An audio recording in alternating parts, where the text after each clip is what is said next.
Khazarian financial system and Mafiosi under systematic attack as world revolution unfolds. January 12, 2016, Benjamin Fulford on benjaminfulford.net. The record drop in most world stock markets for the first week of a year was just the beginning of a systematic attack to dismantle the Khazarian Mafia's Babylonian debt slavery-based financial system, multiple government agency sources confirm.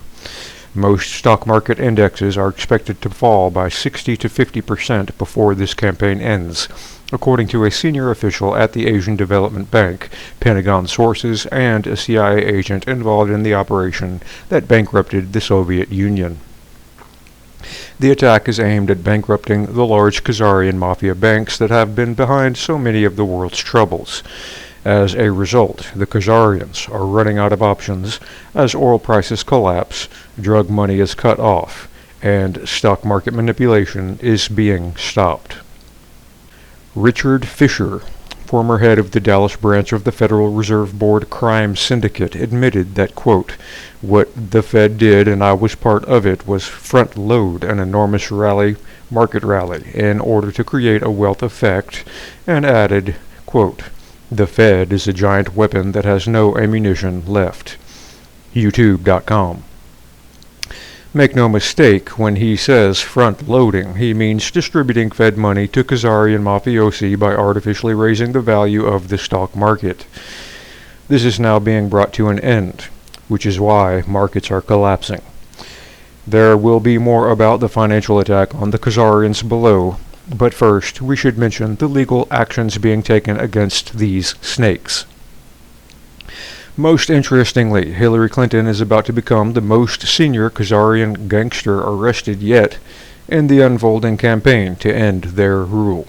According to Pentagon and other sources, FBI Director James Comey threatened to resign as part of an agency revolt against the Obama administration unless the Justice Department filed criminal charges against Hillary Clinton for multiple proven crimes.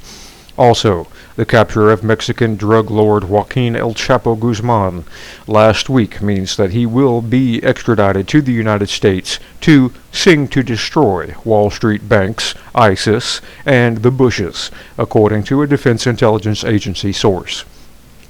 The takedown of Khazarian mafia politicians has already begun at a lower level. In particular, the NSA has compiled evidence against politicians who were bribed by Israel into opposing the nuclear accord between the U.S. government and Iran. So far, Republican Senator Tom Cotton has been outed as having received $1 million bribe to oppose the deal. Cotton convinced 47 senators to sign a letter opposing the peace deal with Iran. He will soon go to jail. SOTT.net. Congressman Steve Israel, head of the Democratic Party caucus in Congress, was also forced to resign over his opposition to the peace deal with Iran, the Pentagon sources say. He too may see the inside of a prison soon. TheAtlantic.com. This is what a CIA financial expert who was involved in bankrupting the Soviet Union had to say about these politicians. "These are the rats that I've been talking about. This senator should be taken out and hanged on the Capitol lawn for all to see what a rat looks like." Other rats are also being hunted now. Let us not forget as well that former French President Sarkozy is under investigation for using his own plane to smuggle large amounts of cocaine. Also, a Saudi prince was recently arrested in Lebanon carrying 2 tons of amphetamines in his private plane. In another very visible sign, the worldwide campaign against the Khazarian Satan worshippers was proceeding at a growing pace. The older brother of recently resigned Pope Maledict, Benedict XVI, has been outed as having sexually abused and beaten 231 choir boys. TheJournal.ie. In Israel as well, quote, "the world's leading Kabbalist and, quote, advisor to billionaires, Rabbi Joseph Pinto, has been sent to jail on bribery charges, thedailybeast.com. There were many other arrests of Khazarian mobsters last week that we will not bother listing here other than to say that many more arrests will come. The situation in Israel and the Middle East is also now coming to a head. General Joseph Dunford, head of the Joint Chiefs of Staff at the Pentagon, flew to Turkey last week where, according to Pentagon sources, he had a secret meeting with Valery Gerasimov, Chief of Staff of the Russian Armed Forces. At this meeting, according to Russian sources, Dunford and Gerasimov discussed Russian demands that the, quote, UN establish a tribunal to investigate the involvement of Israeli intelligence services and the Israeli government in the creation of international terrorist organizations and interaction with these terrorist organizations. Much of the terror was related to the now collapsing Zionist project to create a greater Israel over much of the Middle East, the Russians say. They have already presented the UN with ample proof of this, they say. Turkish President Erdogan was refused permission to attend this meeting inside his own country. According to Pentagon sources, instead the Russian and American top generals told the Turkish general staff they had to remove Erdogan, a Khazarian pseudo-Muslim, from power. Dunford also told the Turks to close their border with Syria or face, quote, serious repercussions.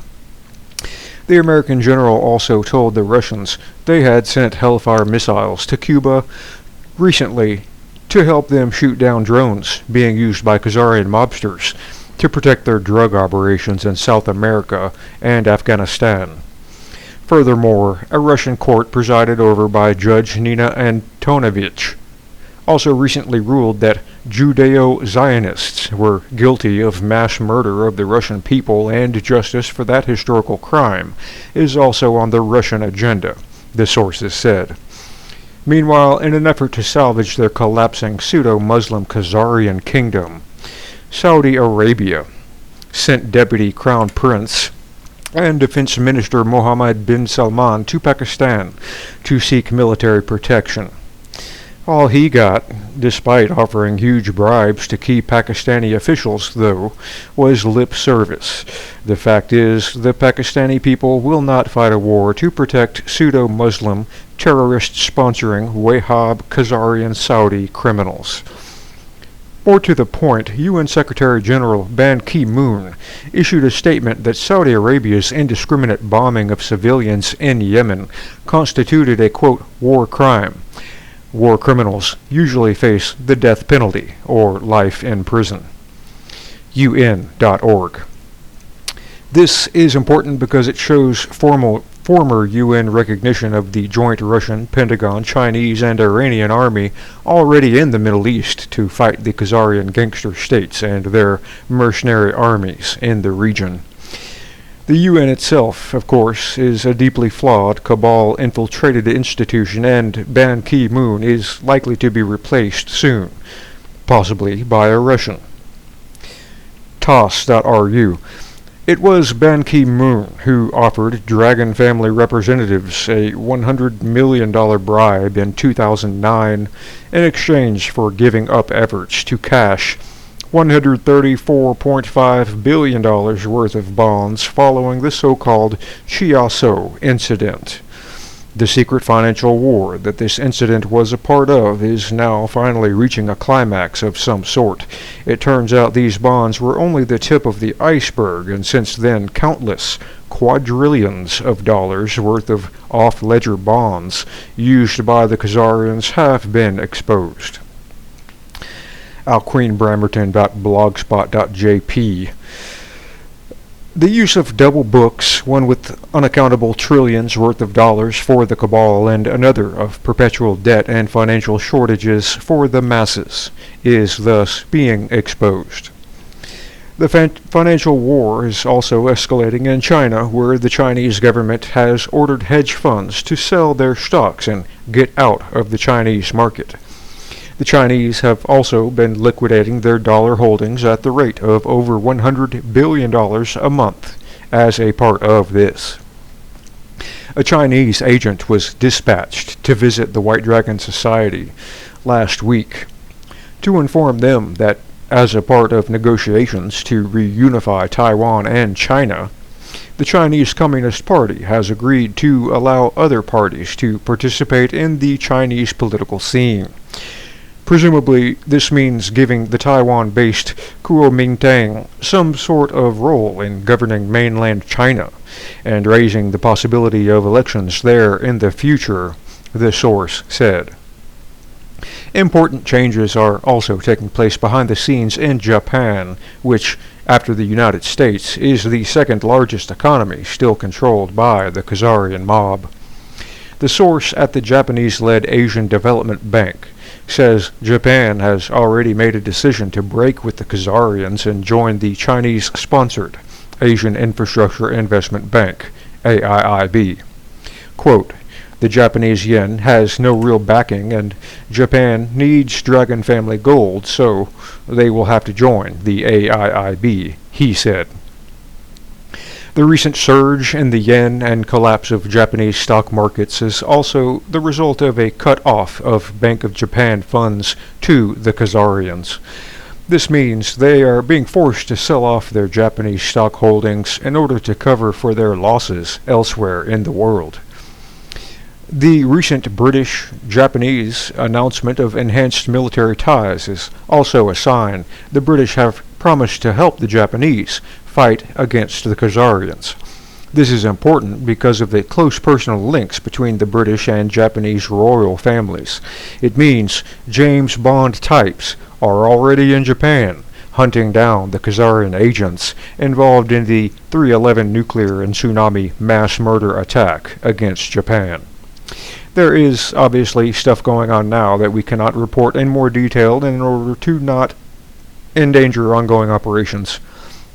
The ADB, Asian Development Bank, and Pentagon sources also agreed that stock markets may be abolished because they have been used as instruments to centralize all corporate power and control in the hands of a tiny elite. They are also talking about making everything open source and freely available. Not sure what that's supposed to mean. In any case, the WDS and their allies are hoping to replace the current system of rigged markets and Khazarian family mafia-owned central banks, i.e. debt creation monopolies, with transparently and meritocratically run institutions working for the people.